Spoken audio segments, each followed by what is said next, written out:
Thanks for joining today's webinar, where we're going to learn 6 free DIY trauma healing techniques. Now, I am Carrie Blazer, a mother, shaman, and author, and I take a multidisciplinary approach to healing trauma, to teaching people how to turn their emotional wounds into personal wisdom, to elevate their life and attract more positive abundance into their life. So let's keep going and see what we have today. Today, to get the most out of the webinar, please be sure that you have water, a notebook, pen, and a mirror or a phone, because when we learn Carl Jung's best DIY trauma healing technique, you're going to need one or the other. Before we begin, please make sure that you can agree to these 3 things. First, this work requires presence. That's why the pen and the notebook are necessary. Not multitasking, not passive listening. If you want to transform your life, you need to listen, open your heart, and absorb what I'm teaching you. Agreement 2, you take accountability for your problems in order to transform your life. There are no victims here. No one's being oppressed. Our souls plan our lives based on our wounds for self-improvement opportunities. We live in a holographic universe. The universe is a mirror. We're going to learn all how that works today. Not only the wisdom, but the science behind it based on the laws of physics. And agreement 3, you agree to leave Riverside open until your upload is complete on your tab. Thanks for that. I appreciate it. So important. This training works best when you take notes, stay engaged, and ask real questions. Then type them in the chat and I'll answer them directly. So here is the breakthrough context. I don't heal people. I teach people how to heal themselves. That's why it's DIY. That's how I did it. I had to learn how to transform the wounds into wisdom inside of my own soul. I had to learn how to operate my soul, and that's what I'm here to teach you how to do. Teach you how to do that today. We all have energy bodies. Physicists have proven this, and that's what I mean by a soul. So today I'm going to teach you how to operate your energy body so you can attract in more positive abundance into your life. So quick question for the chat, true or false? I'm done circling the same internal patterns and I'm ready to resolve them. Type true if that's you. If that's not you, this training is not for you. So before we go any further, why you can trust this. I did it myself first. I went from a suicide attempt to becoming a shaman to experiencing enlightenment all in just 5 years, most of which by following my intuition, by learning how to listen to my inner guidance. That took me to people, took me to which videos on YouTube to watch, what to say to people, by learning how to listen to myself. I had a very traumatic childhood. So I had a lot of wounds to turn into wisdom. I got married, I have 3 kids, and as a mother with 3 grown kids, I attempted suicide. That's how bad it was. I have a master's degree in East Asian Religious Studies from UCSB. So I learned Chinese and classical Chinese and translated 12th century Taoist texts and went to Tibet and lived in Israel. My ex-husband's Israeli and we met in Tibet. I went looking for answers, but it's kind of like the song Looking for Love in All the Wrong Places. Well, I was looking for love outside of myself, and that is all the wrong places. The place where I needed to look for love is inside of my own heart for myself, to bring out all the beautiful qualities that my soul has to offer. So I take a multidisciplinary approach to healing. I definitely lean on the science behind the wisdom, and that I love that. Grounded in neuroscience and physics and used with military, FBI, and first responders. So my core insight, you are a soul operating a nervous system. Right? You probably heard, well, you have to reparent yourself. Well, what does that mean? That means learn to recalibrate your nervous system for love, compassion, and enlightenment instead of fear, guilt, and shame, because a traumatic childhood programs your nervous system for fear, guilt, and shame. And we're going to rely heavily on an Einstein quote today, that the field is the sole governing agency of the particle. What does that mean? The field? Well, the field is the energy field, the particle meaning the body. Particles don't control particles. An energy field controls a particle. We're going to learn how blood moves in a spiral inside the fetus before a heart ever even forms. The field is the sole governing agency of a particle. We're going to learn today how the heart is a vortex, like a black hole, and you can't command a heart or a vortex. Yeah, we're going to learn a lot of things today. I'm a full nerd, okay? But if you don't know how to operate your soul, it will operate you like your subconscious. Before I healed, I had a lot of dysfunctional behavior patterns. And that was my subconscious trying to show me I had all these wounds, all these lies, all this shame, guilt, and fear repressed inside of me that was trying to come out of me because it's not healthy. I mean, living in an energy field that's filled with shame, guilt, and fear. Does that sound healthy? Because it doesn't sound very healthy to me, right? But when we release that shame, guilt, and fear, and we turn it into wisdom and knowledge, we learn how to process our emotions, learn how to surf the waves of life, then we're getting somewhere. So let's get somewhere. So let's be honest about today. I'm going to share my multidisciplinary sources of wisdom and knowledge. I lean on top-tier scientists to help me explain what I experienced personally and how healing works. We're going to do a deep dive into how I healed from my childhood trauma to help you glean insight and wisdom from that. I will explain how to implement my self-love strategies into your life from the free ebook. I will reveal my recommendations for other DIY trauma healing techniques. And I will explore how to heal by yourself. But I'll let you know I had help from others. And so at the end, if you'd like more assistance, I will discuss how to work with me privately at the end of the webinar. Let me check real quick to make sure I don't have anyone to let in, but no, we're okay. All righty. So here are the 6 free DIY trauma healing techniques you will learn today.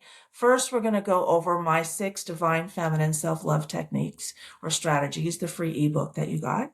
Then we're going to go over my recommendations for daily healing, which are all you can explore on your own. And then you have my YouTube channel.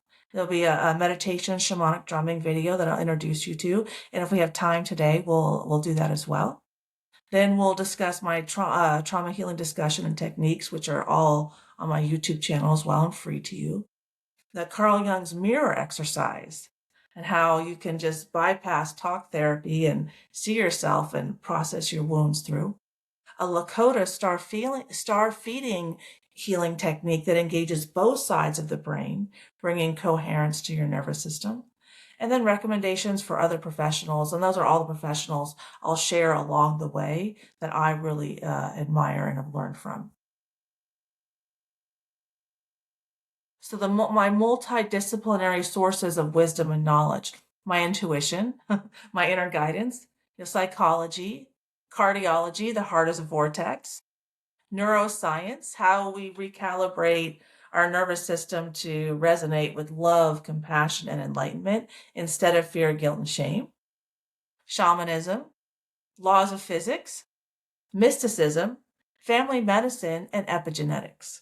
So I pull from a lot of different sources because I learned that when something is true, it's true in multiple places. And when the universe expresses a truth, it is expressed both as wisdom and as knowledge. And here's an example.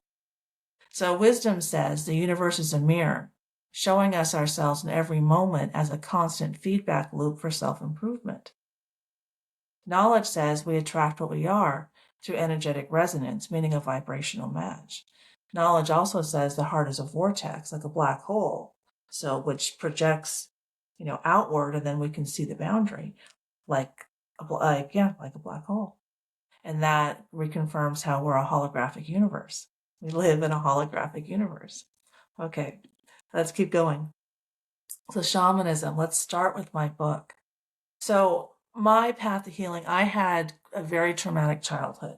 I was born in 1970. My parents got divorced in 1976. And I live with my mom and my brother in an apartment, even though I was born and raised in a very affluent town. And I got a job at 12. I started working at Hot Dog on a Stick. I started my 6-year career at Hot Dog on a Stick when I was 14. And I bought my own car. And so, and I was busy in my masculinity my whole life, like I have an undergraduate degree, 2 undergraduate degrees in Chinese and religious studies. I traveled by myself in China in the early 90s and got to Tibet and Israel and Australia. And then I got a master's degree. And, but I didn't know how to be healthy in my femininity. I had a lot of failed relationships. I didn't know how, like forgiveness. I only learned how to say I'm sorry just in a healthy way in my late 40s. My mom was an alcoholic. My dad was a workaholic. So, it was very challenging to, I had to kind of figure out, we call it reparent myself and figure out how to be a grown, healthy woman. I knew how to be a grown, healthy, grown masculine woman, but that wasn't healthy. I mean, in my 40s, I had 4 to 7 migraines per week. I got divorced after 10 years. I still don't, like right now, I spend all my time alone. I don't have healthy friendships. So, I really had to figure out what is a healthy woman and what is a healthy man. And you could see here in my book in the picture, and my book is my inner heroine exploring feminine pain. And that's what have been exploring my whole life. I mean, I shut my heart down, I don't remember a time in my childhood where I wasn't shut down, where I didn't struggle to connect to people. My whole life I struggled to connect. And so when I found this Cherokee proverb, shamanism, it really helped me understand, well, what is a woman? There's a huge debate going on now in Western society. Well, what does a man do? Well, man provides and protects. Well, what does a woman do? Oh, we do what we want. Well, no. If there's a masculine lane, there's a feminine lane. So, I explored what is a feminine lane. And this proverb, a woman's highest calling is to lead a man to his soul so as to unite him with source. A man's highest calling is to protect a woman so she is free to walk the earth unharmed. So the woman does the inner work and the man does the outer work. But, I come from a Christian worldview where the man is a spiritual lead of the family. But women, are designed for that inner work. Femininity is the compassion, nurturing, forgiveness, creativity, intuition. That's the inner work. So why have I been taught the opposite, and is that healthy? All right, let's keep exploring. So more on shamanism. I remember this quote is, really helped me understand. Okay, and be grateful for my challenges in life. And this is a paragraph from my book, so let's read it together. I often come across a quote in spiritual circles that resonates deeply. Even the box of emotional darkness he left me with was a gift. By keeping Jared at a distance, one of the men in my book, I locked away an immense box of emotional pain, fear, and insecurity within myself. When I finally reached out to him recently, I had no idea I had triggered a flood of buried emotions. But now I see the truth. The process of transforming those wounds into wisdom is the very gift he left me with. And now I understand that it's very kind of different perspective to look at emotional pain as a gift. But one of my teachings in the ebook is learn to surf the waves of life. And this next piece of wisdom goes along with that, which says that life is like jumping on a trampoline. The deeper you go, the higher you fly per the laws of physics. And we'll see this physics experiment in a little bit about how learning to surf the waves of life is really what gives the kinetic energy, the necessary propulsion to move up and down our emotional waves. And fluctuating energy, oscillating energy is alive energy. Stuck energy is dead energy. So if we want to be dead, we stay stuck. But if we want to stay alive, we have to learn how to move through our emotions. We all have an energy body. The field is the sole governing agency of the particle. And so when we learn and accept that we have an energy body and energy has to move, and that what we're moving through is our soul communicates via emotions out through our heart, and our heart's a vortex. You see how we're putting all these pieces together? So let's keep going. So a piece of old shamanic wisdom that I just love is when a member of the tribe went to the shaman with anxiety or depression, the shaman would ask, when was the last time you danced, sang, or experienced joy? When's the last time you had joy, happiness, peace, compassion, love in your energy field? There's the wisdom behind the knowledge that the field is the sole governing agency of the particle. Because all of those, experiences bring, change the energy inside of someone, anxiety and depression. If you want to keep that in your energy field and not process your emotions through and stay stuck, then that's what's killing you, in quotes. That's what's bringing you down. That's what's lowering your energy. So let's learn how all this functions. Laws of Physics and Dr. Joe Dispenza. Dr. Joe Dispenza is a neuroscientist and he specializes in how to heal trauma. And we're going to start with, two of the best, Albert Einstein and Nikola Tesla. The field is the sole governing agency of the particle. Albert Einstein, like we've talked about, and Tesla. If you want to understand the secrets of the universe, think in terms of energy, frequency, and vibration. Think in terms of the field. Think in terms of the energy field. So I'm going to stop sharing this one and I'll share the video so that we can all see how this works with Dr. Joe Dispenza.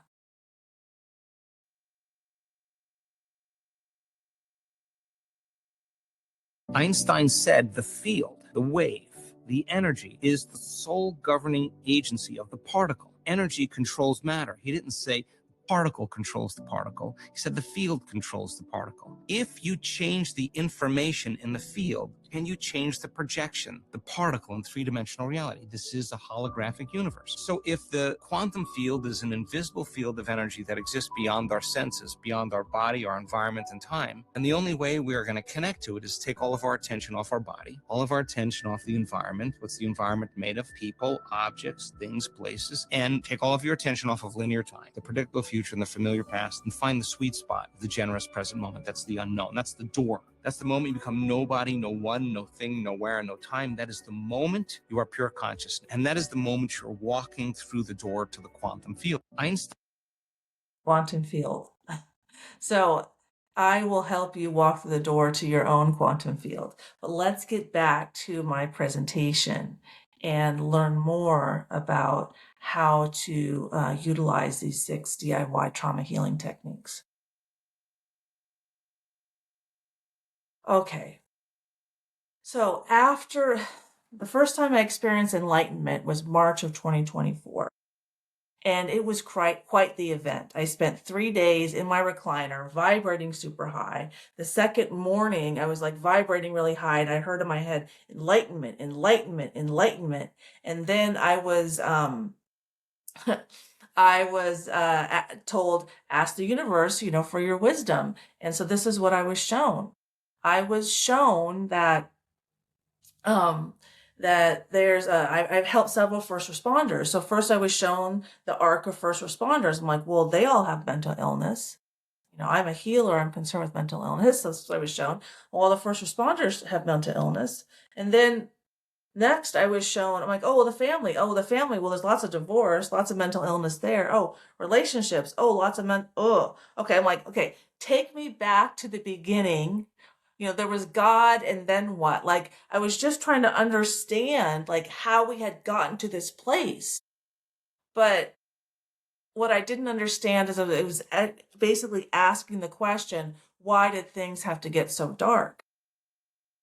And what I know now is things had to get so dark to catapult me up to so bright enlightenment.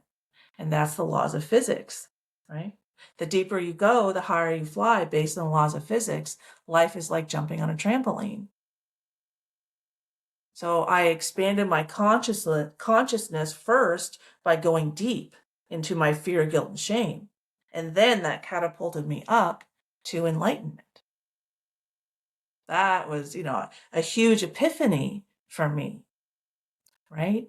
And so when that happened, so I saw that, and then I asked, so there was God, and then what? And that's when I saw that what creation is ascribed, which is feminine, was ascribed to masculinity. I'm like, why are we giving femininity to masculinity? And then wondering why women don't value themselves, wondering why women are complaining about a patriarchy. Well, there's the patriarchy, is, undervaluing the woman and overvaluing the man.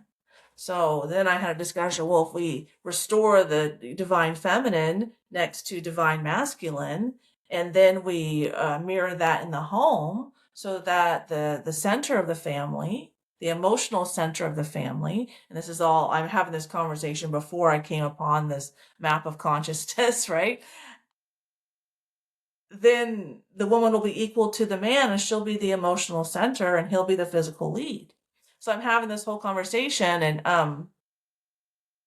trying to understand that afterwards all this happened. I lost 12 pounds and I faced catastrophic fears. Like, it was, a huge kind of event. And so my kids were really scared. And so I went and figured out, well, what is enlightenment? And this is when I found out that enlightenment is an emotion, is an expression of the soul. And our souls express ourselves via emotions. So physicists have proven that we all have energy bodies, that our energy bodies express itself out through the heart. And then, the heart's a vortex. Okay, well, that makes sense. And a vortex creates, like the black hole creates. And then we live in a holographic universe. The vortex is pushing the energy out onto the quantum field, like Dr. Joe Dispenza said. And then we live in a holographic universe, and then we can see ourselves. And we'll get to this physics experiment in front of us in a second, so that I can show you how this all works. But our souls expressing ourselves through emotion, this really helped me see how we have to go down into our fear, guilt, and shame, these deeper, denser emotions here on the left. Like, shame vibrates at 20 hertz. And then all that kinetic energy we get on the way down is what catapults us up our next mountaintop, with enlightenment being the ultimate goal. So, I had to, like, wow, so we need what we call mental illness in order to attain enlightenment, because we have to explore our depths in order to catapult us to our heights. Life is like jumping on a trampoline. So all of those, like, the people who are born into the traumatic childhoods, those are the souls taking on the more extreme work, the more extreme opportunities to expand their consciousness. Like, learning to be grateful when I had 35 years of debilitating lower back pain, and be grateful for that pain, to be grateful for the box of darkness that I was left with, when that box of darkness gave me 35 years of debilitating lower back pain, failed marriage, failed relationships. It's a lot more difficult to find gratitude for that than it is for less challenging events. But that's the level of challenge my soul needed to have an opportunity, or many opportunities, to expand my own consciousness. So, as difficult as it is, I'll ask you this question. If you're not grateful for what the universe has provided in your life so far, why should the universe provide anything further? Right? So if it's a holographic universe, you're projecting out lack of gratitude, then the universe is going to show that back to you. And this is all based on the laws of physics, which, let's watch this uh,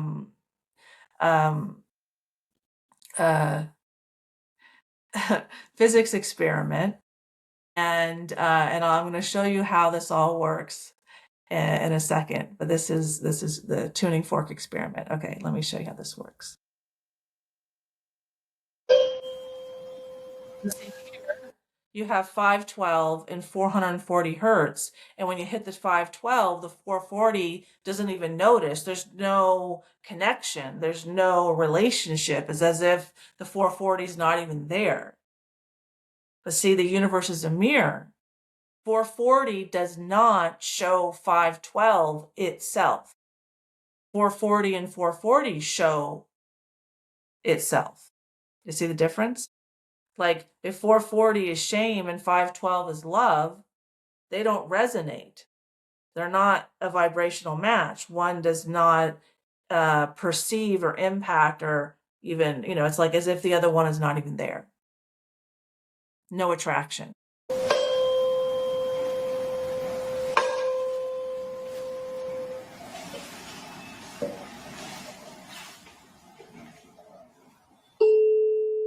Now there's movement. Now there's resonance. Now there's a vibrational match. Now it can feed itself. Oh, that's me because it's moving. Yeah, amazing. When it's moving, that's what happens. When it's the same frequency, when it's tuned to the same frequency, that's what happens. The universe is a mirror showing me myself in every moment as a constant feedback loop for self-improvement. So let's use selfishness as an example. When I project selfishness outside of my heart as a vortex onto the quantum field, what is going to move outside of me, what's alive outside of me, are other souls that have that exact same frequency for selfishness. So that's what's going to draw my attention. That's what I'm going to see move. That's what I'm going to perceive. And that is my soul showing me my own selfishness, not someone else's selfishness. Now, are they selfish or not? Probably, but I don't have any control over them.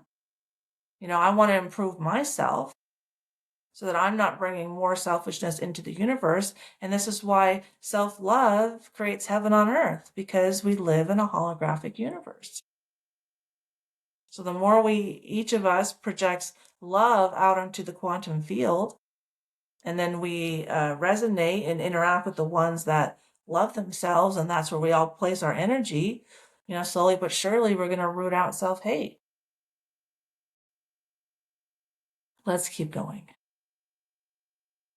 So cardiology. So when I found this about a week ago, I was fascinated how the heart is a vortex.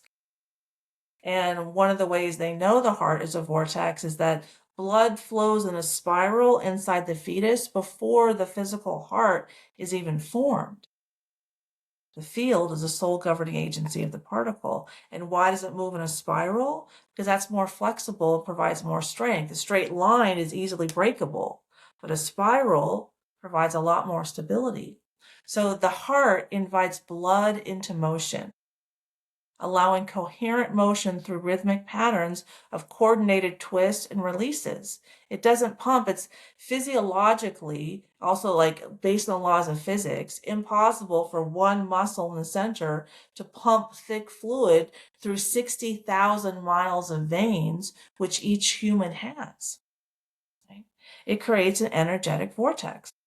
Blood naturally flows in a spiral as it is the most energy efficient and turbulent reducing ways to move matter. This movement pattern emphasizes the vortex created by the heart, and spiral systems adapt where linear systems break.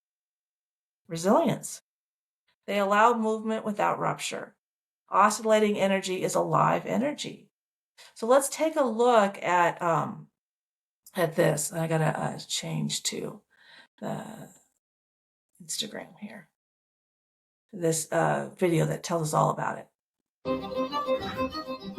Let me just read this because I think it's actually probably one of the best descriptions of the heart that I've ever run across. They taught you the heart was just a glorified meat pump, that it squeezes and pushes blood like some crude mechanical device, a hydraulic engine made of flesh.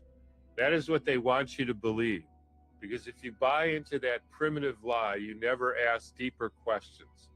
But it is false. It has always been false. And the real science proves it. Dr. Francesco Torrenguas, a Spanish cardiac researcher, discovered what the textbooks refused to acknowledge that the heart is not a pump. He dissected thousands of hearts and found that the heart is a single continuous muscle band folded into a spiral. He proved that the heart works like a vortex generator, creating suction and torque, not pressure. He called it the helical ventricular myocardial band, and it changes everything. The real movement of the blood comes from pressure differentials, electromagnetic flow, and coherent resonance. The blood spirals naturally. It need not be forced through miles of arteries and capillaries. The so-called pump is not strong enough to push thick fluid through 60,000 miles of tubing. That is basic physics. That lie was dead on arrival. Here is the truth. Blood moves before the heart forms in the embryo. That is, by the way, a documented fact. It flows via frequency, resonance, and electric charge. The body is a field, not a factory. Your heart creates a toroidal electromagnetic field that radiates 6 meters from the body. This field syncs with the earth, the sun, and every living being around you.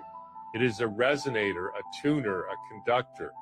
It aligns the rhythm of your cells. It feels, it remembers, it emits, and it responds to emotion, thought, light, sound, and breath. When you feel love, grief, fear, or peace, your heart transmits it. It is the central frequency modulator of your biology, not a pump. And the institutions know this. The Heart Math Institute has measured these fields for decades. They know the heart has more neuronal cells than parts of the brain. They know it is a second brain. They know coherence in the heart transforms the entire nervous system. Coherence in the heart transforms the whole nervous system. Our souls communicate via emotions in the nervous system, right? So if our soul has a lot of fear, guilt, and shame in it, then the nervous system is calibrated for fear, guilt, and shame because the body is a mirror of the soul. The field is the soul governing agency of the particle. But when your soul has love, compassion, and enlightenment because you've transformed that fear, guilt, and shame into the wisdom and knowledge, then what's coming out of your heart is love, compassion, and enlightenment. And the electromagnetic field just talked about is 5,000 times stronger around the heart than the brain. And the heart sends far more signals in our neurology to the brain than the other way around. So this is why when you learn how to operate your soul and spend much more time in love, compassion, and enlightenment and let go of your fear, guilt, and shame, that naturally recalibrates your nervous system. And then your nervous system, is what controls the body. Then you're not releasing all this cortisol from stress, and the cortisol keeps the sugar high in your blood. And when the sugar is high in your blood, you have tons of inflammation. And we're going to talk about in a minute how spending time in nature, grounding in nature, walking barefoot in nature is so important. That's because your energy field naturally connects to the sun and the earth and all the free radicals that help you from walking barefoot in nature. But when we spend all of our time in the city, disconnected from ourselves, disconnected from nature, then we get really sick. Okay, let's keep going. So why are they still teaching children a 400-year-old guess from William Harvey that has never been updated? Okay, let me go back to my other presentation.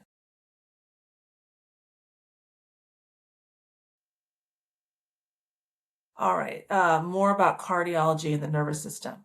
The heart, the nervous system, and blood flow all operate through spiral dynamics or vortices. Nature will always move in a spiral when possible. As we learned, it's more resilient, it's more flexible, provides long-term flexibility and strength, resilience. Physiology uses torsion, elastic recoil, and rhythmic suction rather than linear force to move the body in healthy ways. And if you study black holes or vortices, you can't command a vortex. You can put information in and see what comes out, but you can't command it, like you can't command the heart.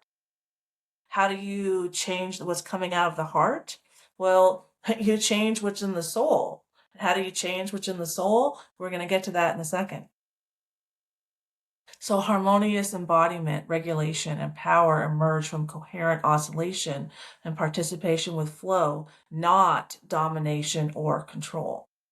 Okay, we have to create heart coherence. So heart coherence, how do you create that? Well, you access it by stabilizing both your masculinity and your femininity inside of your nervous system.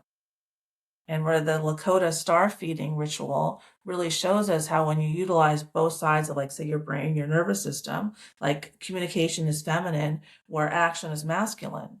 But, talk therapy today only uses the feminine talk therapy. Like, why do we have so many therapists, yet at the same time we have a mental health crisis? Well, I think what it is we're not utilizing both sides of the nervous system, the action and the feminine. The feminine surrenders to the emotions and the masculine acts. And then there's the internal balance that needs to happen.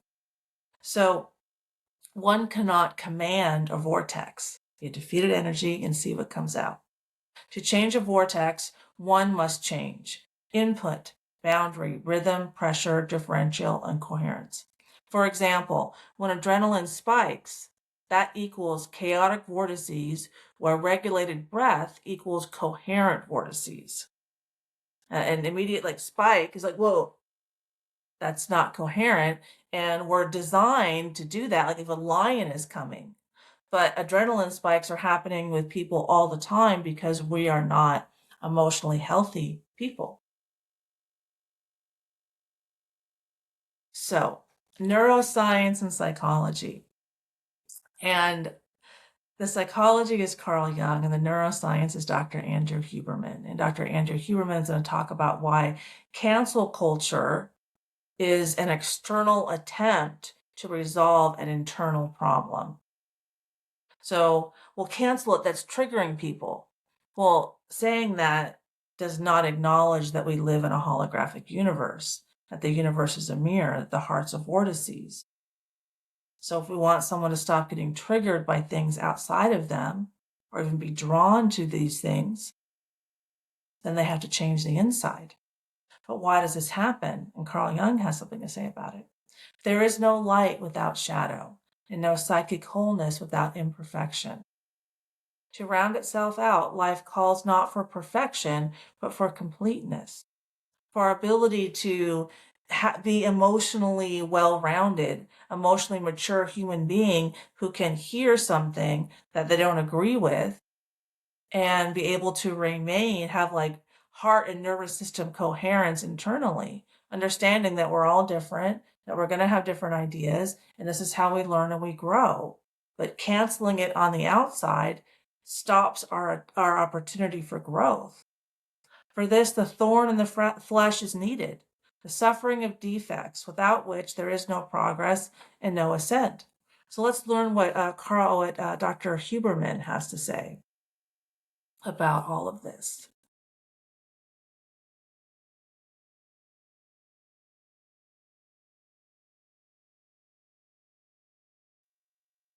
What we need to do is start to figure out how we can, I think, especially for the next generation of kids, how to teach them to regulate their nervous system so that they recognize that pulse of adrenaline as placing them in a compromised position.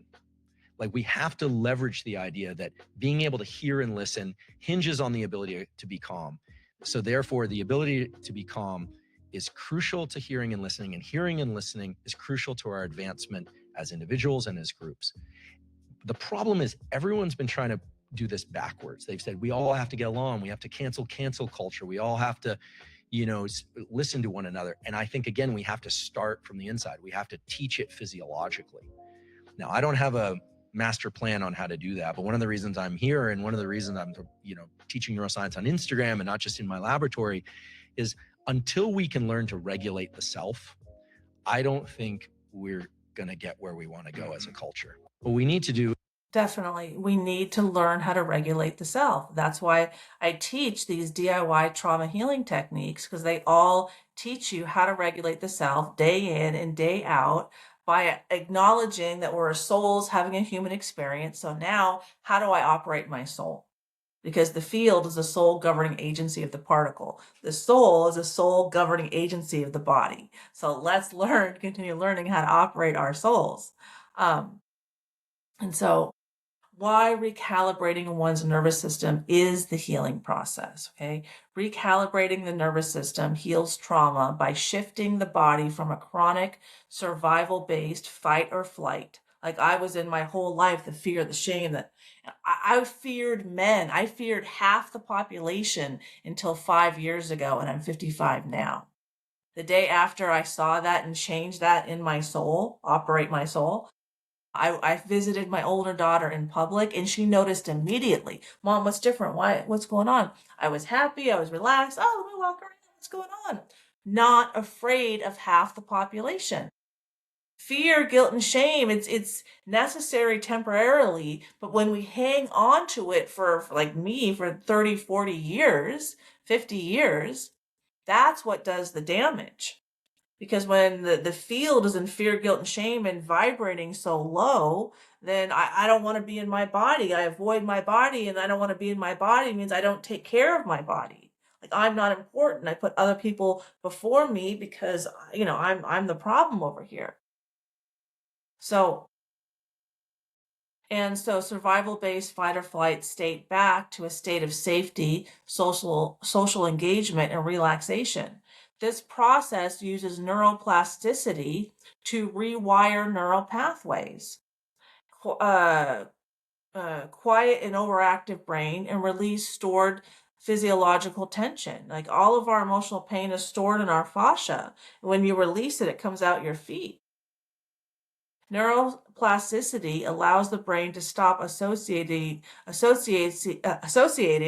present environments with past danger, and that's the triggering process. When you let go of the fear, then your body's not mirroring it back to you anymore, and then that's where the neuroplasticity comes in, and it rewires your nervous system to resonate more with love, compassion, and enlightenment. So if I'm not, in my fear, I don't need adrenaline to run from what I'm afraid of. And over too much adrenaline in the body destroys the body, brings it out of balance, out of coherence. So when your nervous system shifts, relationships shift because the universe is a mirror. When I learned how to apologize, then my relationships got better. But I only learned how to apologize at 47 years old. Decision-making sharpens. When the only blocks you run into outside of yourself are the blocks inside of yourself. Like when I'm insecure, I get overactive and trying to protect other people. But maybe I could do this for you and this and then I'm kind of like apologizing for myself. Well, why would I want to do business with someone who is insecure and apologizing for herself? I had to release all of my insecurities so when I talk, my energy comes out my voice. I'm solid. But I had to do the work first. And this is the work. Business problems resolve. Patterns dissolve. You're no longer reacting from old wounds. You are responding from new wisdom and knowledge unearthed from your soul. Your soul, their subconscious, yes, you have your wounds, but there's a whole toolbox of self-belief and self-confidence and self-capacity that is unaccessed. Like, look at what I'm doing. I didn't know I could do this 10 years ago. Wrote a book, all kinds of stuff. So epigenetics. So epi means before your genetics, signifying what happens before our genetics are triggered. And epigenetics teaches us that less than 1% of our mental and physical diseases come from our genetics. Again, emphasizing the field is the sole governing agency of the particle. And Dr. Bruce Lipton is like the godfather of epigenetics. And he has a short video here where I'm going to share it. And it shows us, he goes into how they did research into and adopted two kids who were adopted and how they developed the cancer that is typical in the adopted family, even though they didn't have the markers in their own genetics, and how that works. That was fascinating. Okay. Oh, I gotta find it. Okay, here we go. Whatever picture you hold in your mind, the brain releases complementary chemistry that matches that picture, and it releases it into the body. And the chemistry of the blood is what controls the genes and the behavior. Children, when adopted into a family where there's cancer running in that family, the adopted child will get the same family cancer. But the point, the adopted child has totally different genetics. What was the point? It was being adopted into a family where the programming of that child is what caused the cancer. It's consciousness who releases the chemistry to the environment that controls the genes. And you can change your consciousness, and you can change your environment. And all of a sudden I said, oh my God, we were programmed to be victims. It turns out we are. We were programmed to be victims. My parents felt like victims in their childhood, and they hadn't healed. And so I spent time in their energy field, and I internalized their energy, their emotional pain. So then, oh, I'm a victim. Oh, I'm being oppressed. And zero awareness that we live in a holographic universe. Now, sure, all of that information wasn't out yet. Right, that wasn't out yet. But this is what's really happening. And so we have so many people now that are complaining that, people are, so-and-so has privilege and so-and-so is oppressed. Well, they're not acknowledging that we're a soul having a human experience, that we live in a holographic universe so that we can see ourselves. The universe is a mirror showing us ourselves in every moment as a constant feedback loop for self-improvement. So when we change our consciousness, because if my brain doesn't know the difference between a hamburger that I see and a hamburger that I think about. So if I think of a hamburger, my mouth salivates. If I see a hamburger, my mouth salivates. There is no difference. So when I remember traumatic events that I haven't processed through, or they're buried in my subconscious because I can't even remember them, it's too painful, then that script is still running in my soul and my body's still responding to it. Hence all the anxiety that I used to feel, fear all men, until I was 50 years old and I saw that wound and transformed it. Masters of our genetic activity. And this is a new science called epigenetics. Whatever picture you hold. Okay, let me stop sharing that and we'll go back to my presentation.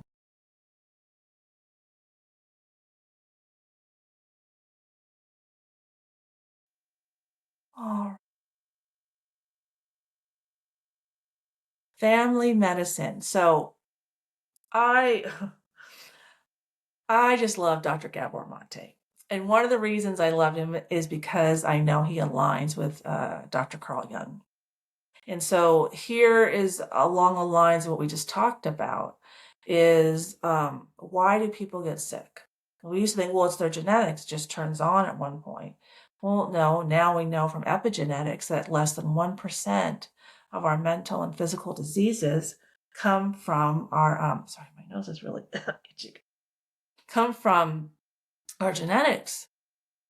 Albert Einstein taught us that the field is the sole governing agency of the particle. Excuse me.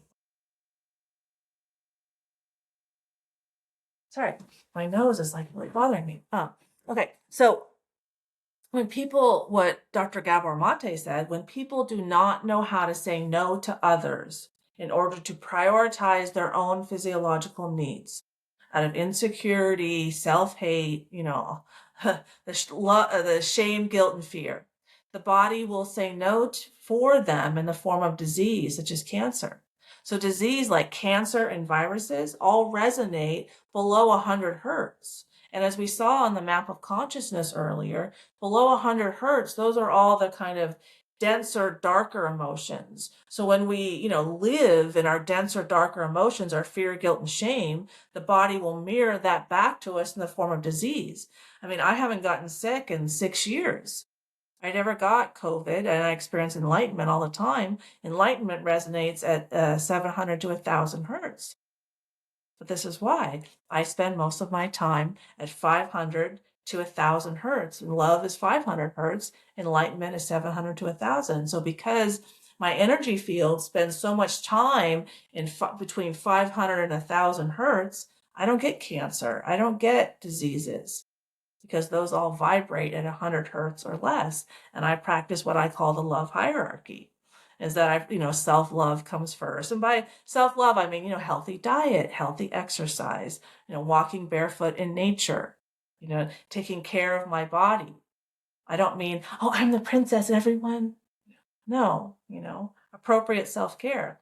Give myself space to surrender to my emotional pain, process it through. Then my partner, then my children, then my family, and then my community. And we'll get into more of that in a minute. But family medicine. So we're going to hear a video from Dr. Gabor Mate here in a second. But another Carl Jung quote, but there's such a loneliness epidemic. And so here's why it happens. Why is there a loneliness epidemic? Loneliness does not come from having no people about one, which in cities, there's a lot of people, but from being unable to communicate the things that seem important to oneself, or from holding certain views that others find inadmissible. Oh, cancel culture. So cancel culture has a direct line, because inadmissible, others find inadmissible. Well, don't say that because people try to, don't say that because someone's hurt, don't say that. It's like we can't hold opposing views and have a grown, mature conversation, knowing that in life it's never all going to be the same. And people don't know how to change their inside. They go for changing the outside as if our external world is created separate from our internal world. Our external reality is a reflection of our internal reality, holographic universe. But let's learn what Dr. Mate has to say about what people need in terms of attachment and authenticity. Because attachment, when infants attach to their parents in a healthy way, they create healthy endorphins in their bodies, which fuels the attachment. And when they have healthy endorphins in their bodies, then they're able to individuate, express their authenticity in a healthy way, and separate from the family, in 18 to 20 years. But when they can't express their authenticity, then the attachment, is prioritized. So I'll do whatever you say, and I won't say no to you, because prioritizing the attachment is like prioritizing attention over safety. But let's learn what he has to say, because it's fascinating.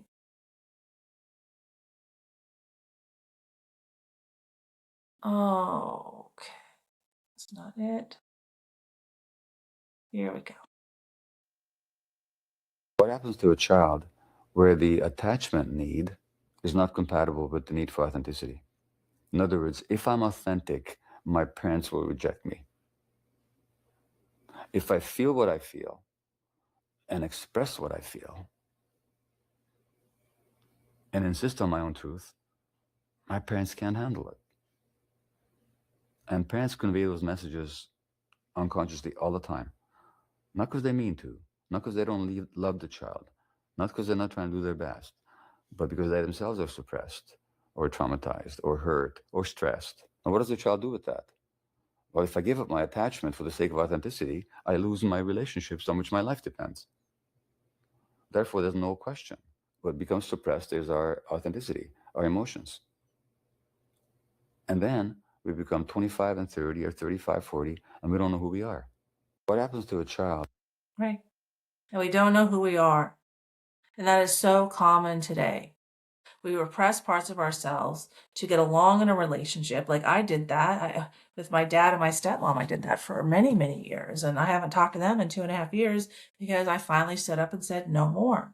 And when I stood up and said no more, then, I drew a boundary. I didn't just appease. I wasn't people pleasing anymore. Well, then, okay, well, I guess I can be alone. But I'd rather be alone than rejected.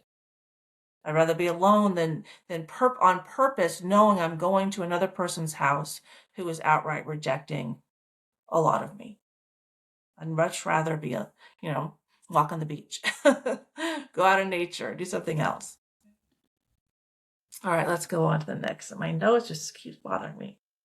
So this is my favorite Carl Jung quote because it really helped me understand enlightenment. One does not become enlightened by imagining beings of light, but by making their darkness conscious. By acknowledging that we have a darkness, that the world is a projection. And Carl Jung and Albert Einstein were close friends.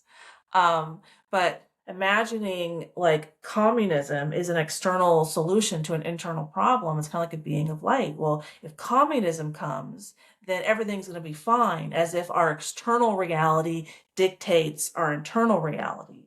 Well, that's the wound. That's the lie. That's not acknowledging that we live in a holographic universe. The truth is, our internal reality is projected externally so that we can see ourselves, see where we're doing well, and see where we need to improve. So I encourage you to make your darkness conscious. And when you make your darkness conscious, then you'll naturally recalibrate your nervous system, let go of the fear, guilt, and shame inside of your soul, replace it with love, compassion, and enlightenment for self. And that's how you'll heal yourself. So here is another Carl Jung quote. And so in my book, my book really starts with my suicide attempt. And then what happened afterwards in the hospital and the psych ward and how I started to heal. And then I started to attract men into my life. And this is really how I had to learn that the universe is a mirror. Because if I'm flirting with a guy at yoga and he's not asking me out, then maybe I got something to improve. So I used the men that I attracted into my life, who I didn't go on a date with any of them. And there were 5 of them that led me back to my guy from my childhood.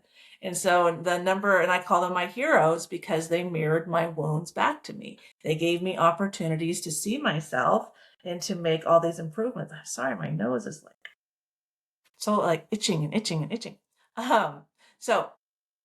So yes, Justin Waller and Andrew Tate in June of 2022.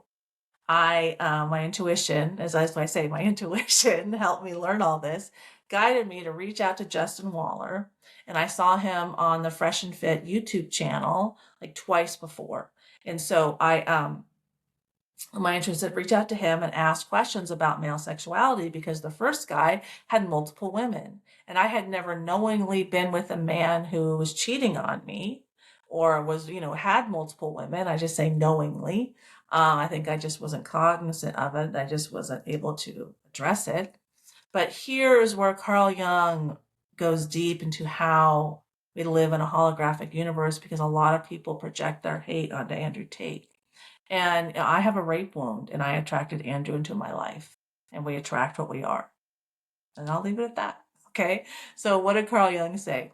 If you imagine someone who is brave enough to withdraw all of his projections, then you might get an individual who is conscious of a pretty thick shadow, fear, guilt, and shame. Such a man has saddled himself with new problems and conflicts. He has become a serious problem to himself, as he is now unable to say that they do this or they do that, because they've acknowledged that the universe is a mirror. We live in a holographic universe, that they are wrong and they must be fought against, because when I perceive selfishness outside of myself, that is my soul showing me my own selfishness, right? Such a man knows that whatever is wrong with the world is in himself. What I perceive outside of myself is my soul showing me inside of myself. And if he only learns to deal with his own shadow, he has done something real for the world. He has succeeded in shouldering at least an infinitesimal part of the gigantic unsolved social problems of our day. So I think that if Andrew Tate triggers you, that is your sign that you have wounds with men. I'm not saying Andrew's right or wrong. I'm not even going there, because for my personal life, it doesn't matter whether he's right or wrong. I just use, his presence in my life as a mirror. Okay. And so let's keep going. Next, I'll show you the exact structure of the 6 Divine Feminine Self-Love Strategies, the free ebook that you downloaded, and how they work together as a system. These are 6 distinct strategies, and they all have a specific function. And but it's not emotional processing. It's a structured method for aligning. It's a method for learning how to operate your soul, how not to get stuck in resentment and fear and shame, and how to move through those emotions and come out the other side with the wisdom or knowledge you're meant to learn from that challenge. So the 6 divine feminine self-love strategies, it's not a belief system. It's a soul operation system. It's how to operate your energy body. So each strategy addresses a different layer of internal experience: emotional safety, self-orientation, how to extract wisdom and knowledge, how to move your energy in healthy ways, how to integrate a healthy nervous system, and how to apply it in the real world. And the heroes 4 and 5 in my book are both Fire Academy instructors. And so I wrote the strategies in a way to make it simple and easily accessible, especially for first responders. So here's Carl Jung's best DIY trauma healing technique. Please grab your mirror, your journal, and your pen. And I'm going to give you 5 minutes to look at yourself. Hold the mirror up, hold the phone up, and just write down what you see about yourself. If other people keep being brought up, turn that to yourself. If why doesn't my daughter do this? Ask yourself, why don't you do that? Why doesn't my daughter spend more time with me? Why don't you give yourself more time to walk barefoot in nature, to rest, to self-reflect? Okay, 5 minutes, go ahead.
Okay, let's keep going.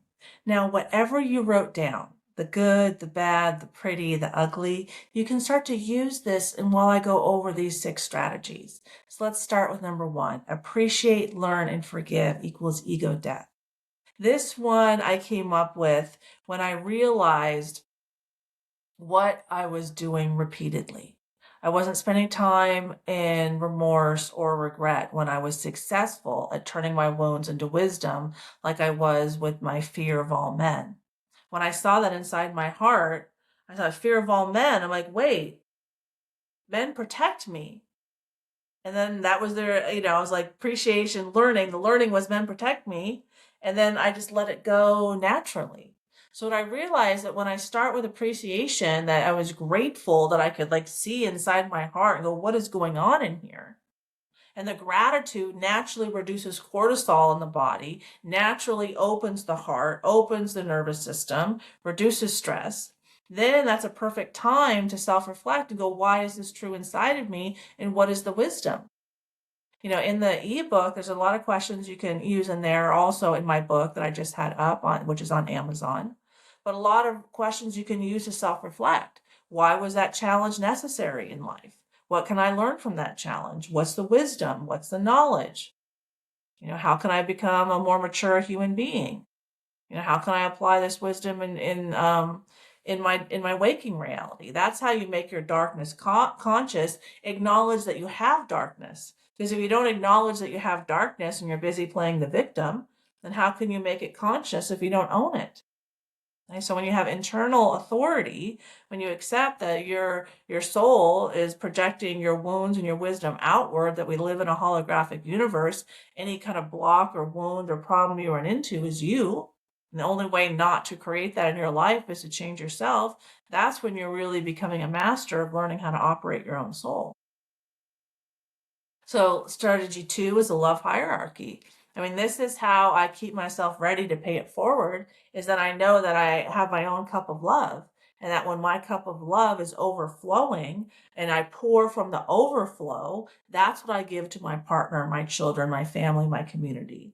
But I was raised where I put other people before myself because I had so much fear, guilt, and shame in my energy. I was avoiding myself. So if I'm avoiding myself, then, the universe mirrored that back to me in failed relationships. I spent a lot of time alone in my life because I was, that was how the universe showed me, sweetheart, you're avoiding yourself. And so that's why everybody else avoids you, to show you yourself. It's like, oh, that's me. Um, so, and then when I pour from inside of my cup, then I'm pouring from black. So if I have one pair of shoes and I give away my one pair of shoes to someone, then what am I left with? Right? So I highly encourage you to, think about this and think about like Dr. Gabor said, that Mate said that, when a person doesn't learn how to say no, to prioritize their own self, their own healthy physiology, the body will say no for them in form of cancer and other diseases.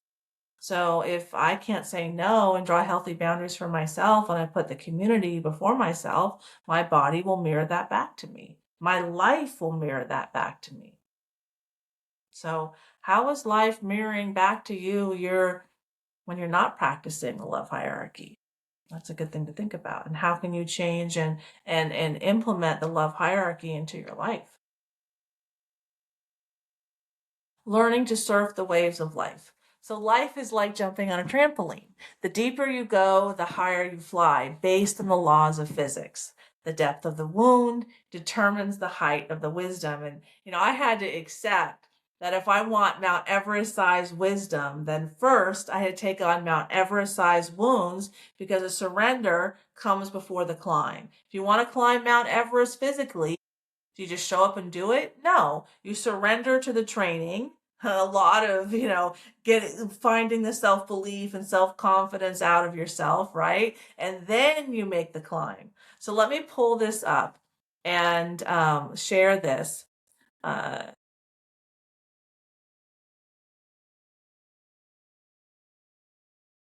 Trying to find it here. Oh, here it is. Okay.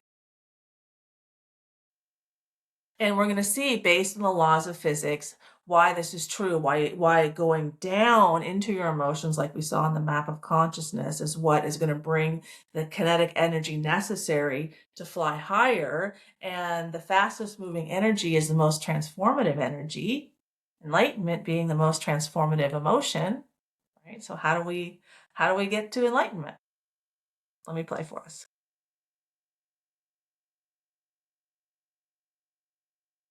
Demonstrations on it and take a closer look.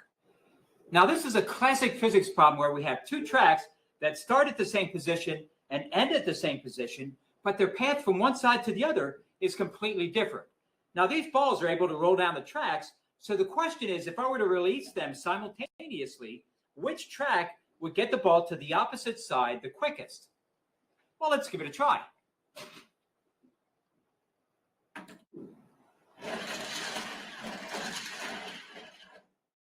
So the shortest distance between 2 points is not necessarily the fastest.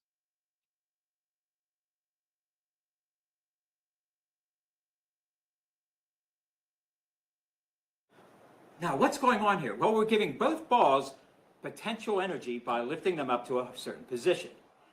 When I release them, only a small amount of its potential energy is changed into kinetic on this track, so its speed across a track isn't very high. However, on the low road track, I started out at that high position. It drops down, changes that potential energy into kinetic, but then it drops an additional distance, so more potential energy is changed to kinetic, so it's going to cover this distance at a higher speed. Okay, so I will put the all these videos below, link below in the description so that you can see it. And let's get back to my presentation so we can learn more about how to learn to surf the waves of life. So this one, learning to surf the waves of life, is just basically acknowledging that our souls plan our lives based on our wounds for self-improvement opportunities.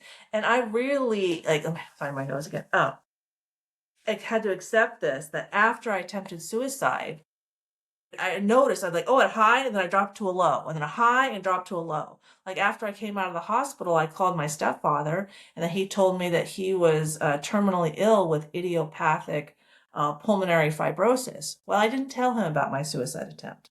And I didn't tell him that I had to take my ex-husband to court for child support because I had both my son who had mild autism, he was 20, and my youngest daughter who had just returned from rehab for an eating disorder living with me because they wouldn't live with him. And so the day after I won at court, I went to my stepfather's funeral, and it was very difficult. And so the high and then dropping the low, the high. And what I had to acknowledge is that, I learned to surf the waves of life I started learning about 5 years before that. And so when when you learn to surf, you go on the 1 foot waves, right? That was definitely a much bigger wave. And I attempted suicide, huge wave. But then I was getting, go slower and slower, right? When you learn to surf, one, and then bigger, like people who surf the 70-foot waves out of Portugal. Right? A lot of training to learn how to surf those waves. But when we learn how to surf the waves of life, it doesn't mean challenging things don't happen. It means that I know how to move through those challenges and come out the other side without hanging on and creating a tons of pain in my body, like the 35 years of debilitating lower back pain that I suffered from.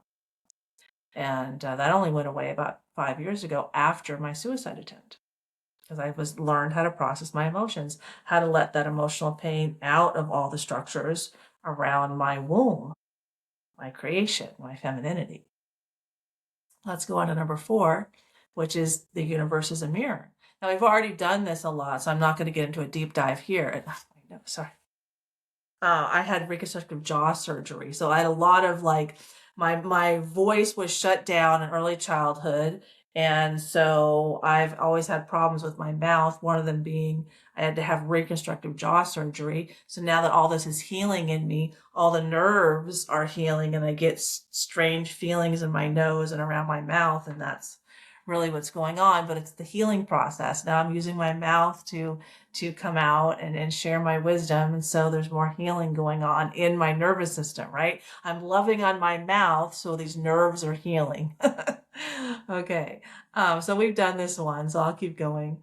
But changing the world is an inside job. We live in a holographic universe. Self-love creates heaven on earth because the universe is a result of what's projected out of our hearts. So when I love myself, love's coming out of the vortex in my heart, and that's what other people are having an opportunity to interact with. And the more people that put that out of their own heart, then jointly we create heaven on earth. Like I live in Ventura, California. I live on the beach in Southern California. The only hell I have in my life are my relationships. Okay, so our external reality is a reflection of our internal reality.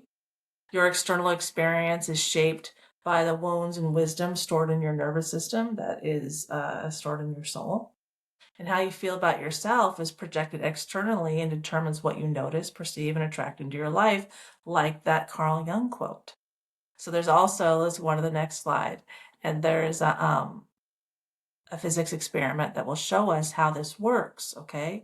So your soul naturally aligns with the highest vibrating energy or emotion. And let's see how that works with with this physics experiment about spontaneous synchronization. Yeah, it's fascinating. I love this one. Here we go. Let me make it bigger.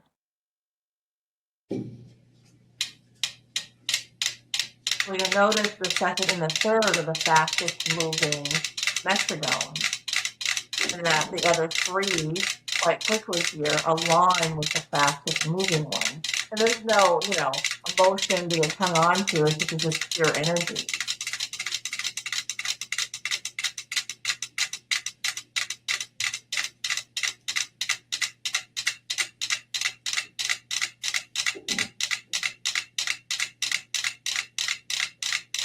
All right, I will stop it here. But so if you want to align with my energy, let me bring back up the other one.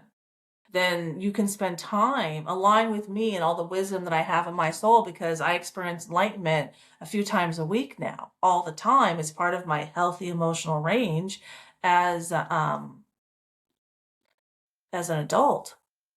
Then, use my 6 self-love strategies. You can rewatch this webinar. We're going to do meditation and shamanic drumming in here in a minute. I'm going to show you that. Then you can go on my YouTube channel. You can buy my book. But when you spend time in my energy, the wisdom says, the summary of the 5 people you spend the most time around, make me one of those 5 people. And that's all for free. If you want more in-depth help, then in a minute, we're going to get into how you can do that. So pain is an initiation process to personal growth, and I had to accept that life is like jumping on a trampoline. The deeper you go, the higher you fly. And when right before I healed my lower back pain, my intuition told me that pain is beautiful because it reveals what longs to be healed. And, we only change when it's hard. When things are going well, why change? Right? And fluctuating energy is alive energy. In our soul, we have to experience those deeper, darker, denser emotions, fear, guilt, and shame. That's where we build the kinetic energy to catapult us to our next mountaintop. So it's all how we mature and expand our emotional range. So here are the self-care strategies that I used to heal from my trauma, my childhood trauma. First, I learned Reiki. And they would, over the weekend and doing the Reiki and self-reflecting. I mean, I let go of a lot of stuff. I cried.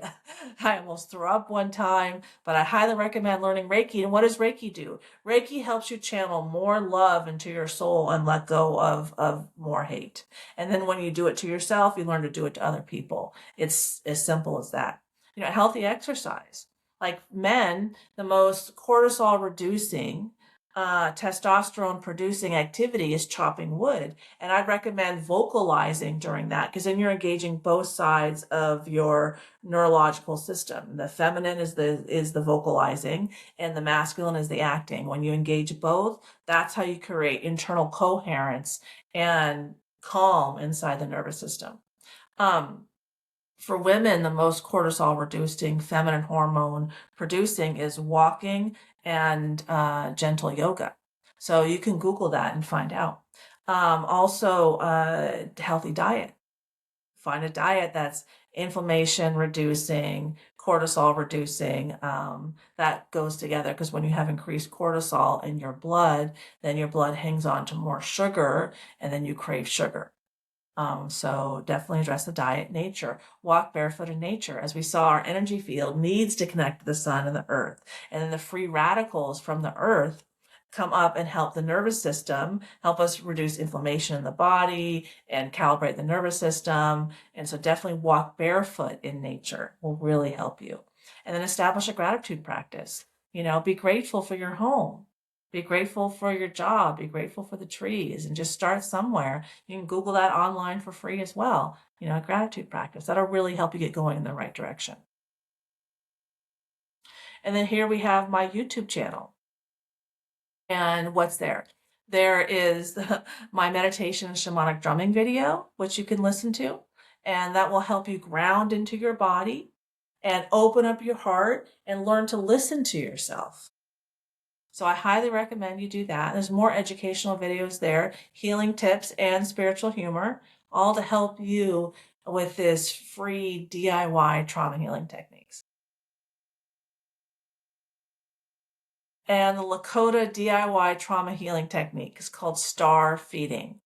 So Lakota healers used it for those who lost loved ones or survived violence. And the person didn't talk about the trauma, they fed it. They'd gather stones representing pain, then carry them to a river and release them one by one while speaking the memory out loud to the water. And the final stone was kept as a reminder of the grief, that the grief was witnessed. And I'll put a link below as well. But this engages both sides of the brain. It acknowledges I have pain. It acknowledges I need to speak my pain. I need to act through my pain. There's the feminine and the masculine. And that is what really helps you get through your healing. So if you want to work with me, I do a 2-hour private client session. We meditate, and we do shamanic and Reiki drumming. And then we'll utilize all the different self-reflective techniques that I've taught to help you interact with your shadow to recalibrate your nervous system. And by shadow, I mean the wounds in your shadow, the subconscious lies that you're telling yourself that you're not lovable or you're not deserving, or, those kinds of things. And then we'll apply strategies to your specific internal blocks. And then you'll receive a video recording of your session for ongoing use. And what it's worth. So the 2-hour private session is worth $2,500. And then the application of the framework $700, and the session recording $300, for a total value of $3,500. But because you're through the webinar, there's a listed price of $19.97. You'll get that as an email. And if you're military or first responder, you'll have 4 sessions for $19.97. You can use that alone, or you can give them to other people, or we can do it as a group, whatever is best for you. But I know the mental health crisis is so serious right now for first responders, so I really wanted to reach out and help out there. So if you want to move forward now, you can use this QR code to purchase a session. And go in there. Additionally, you'll be receiving an email where you can log in there anytime and purchase a session. But really, you can get going with my 6 divine feminine self-love strategies, the self-care strategies I gave out, the Lakota healing session, and the Carl Jung DIY trauma healing techniques. You can listen to the other people on YouTube, my YouTube channel. There's a lot of ways that you can receive free guidance to help you heal from your childhood trauma. So if you're not ready to purchase yet, that's okay. You can book a 15-minute call and you'll get an email about that as well. And just think about what needs to happen to make this situation work out perfectly for us both. How can we be in alignment? And book your 15-minute call. This is not a pressure decision, but it's a clear decision. If you want more help beyond what I've given today to help you really implement this into your life, to create a super deep connection with me so that my enlightenment experiences can really help you expand your emotional range, hopefully to include enlightenment, let me know. Reach out. So this really works for people who value autonomy, efficiency, stability under stress, and self-command. This is a self-led technique. If you want someone to talk to every week, this is not for you. So you can purchase now, or you'll be getting an email at the after the end of the webinar.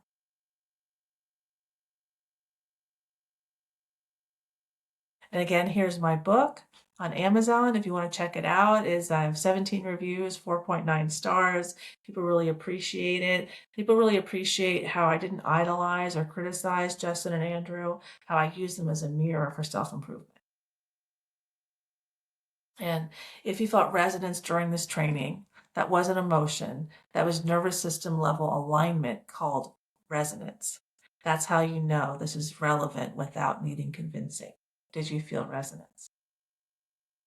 So there's two paths. You can schedule a session now, or you can book a 15-minute call and you'll get that at the end of the webinar.